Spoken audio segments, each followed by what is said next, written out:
Hi అండి, welcome back to our YouTube channel home ఫుడ్కి స్వాగతం. ఈరోజు రెసిపీ వచ్చేసి కేక్ చేస్తున్నామండి. 1 కప్పు పెరుగు, 1 కప్పు పాలు,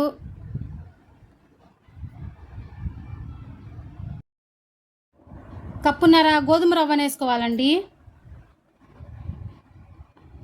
ఇందాక కప్పు వేసుకున్నాం, ఇప్పుడు అరకప్పు, కప్పున్నర. ఇప్పుడు ఇవి బాగా మిక్స్ చేసుకోవాలి.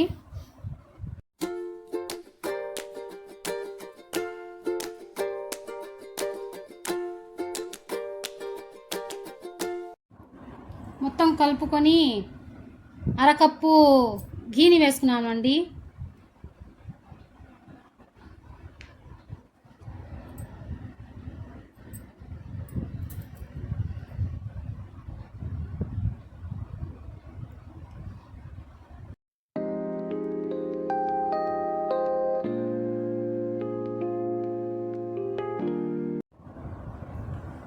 బాగా కలుపుకున్నాం కదా, అరగంట నానబెట్టుకుందామండి.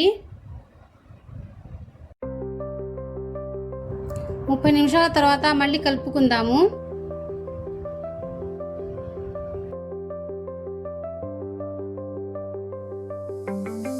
రెండు ప్యాకెట్ల పాలపొడిని వేసుకుంటున్నామండి. మాకు దొరికింది కాబట్టి మేము వేసుకుంటున్నాము. మీకు దొరికితే వేసుకోండి, లేకపోతే స్కిప్ చేసేయండి. వేసుకోకపోయినా ఏం పర్వాలేదు.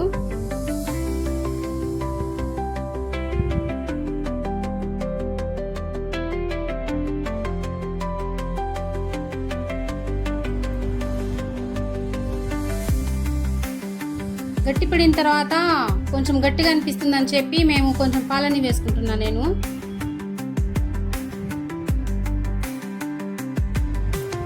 1 స్పూన్ వెనిలా ఎసెన్స్ వేసుకోవాలండి.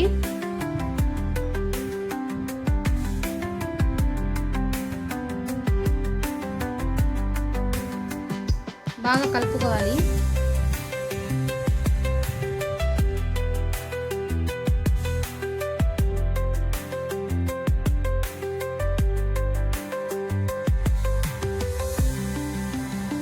పంచదారని నేను కప్పు వేసుకుంటున్నా. మీకు స్వీట్ ఎక్కువ కావాలనుకుంటే ఎక్కువ వేసుకోండి. మేమేమో కప్పు వేసుకుంటున్నా నేను.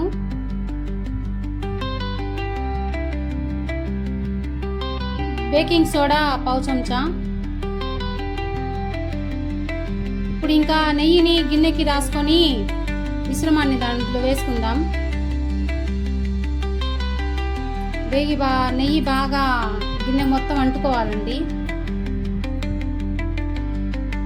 మా దగ్గర బటర్ పేపర్ లేదండి, అందుకని చెప్పి మేము మామూలు పేపరే పెట్టాము.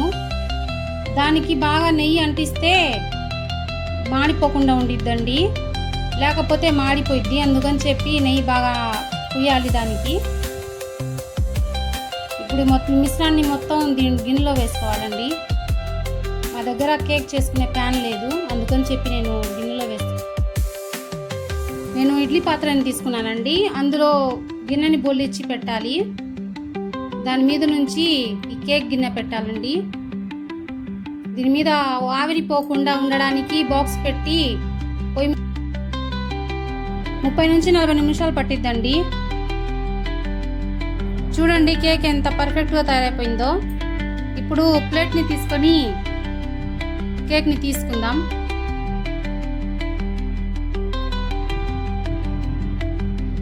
ప్లేట్లో సర్వ్ చేసుకుందామండి. చూడండి ఎంత చక్కగా వచ్చేసిందో. ఇలా మీరు మీ పిల్లలకి ఇంట్లో తయారు చేసి ఇవ్వండి.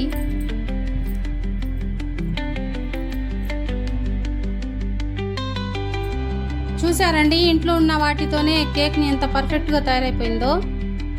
చూడండి ఎంత దూదిలాగా ఎంత మెత్తగా ఉందో. ఈ వీడియో మీకు నచ్చినట్లయితే లైక్ చేయండి, షేర్ చేయండి, సబ్స్క్రైబ్ చేయండి. Okay, bye.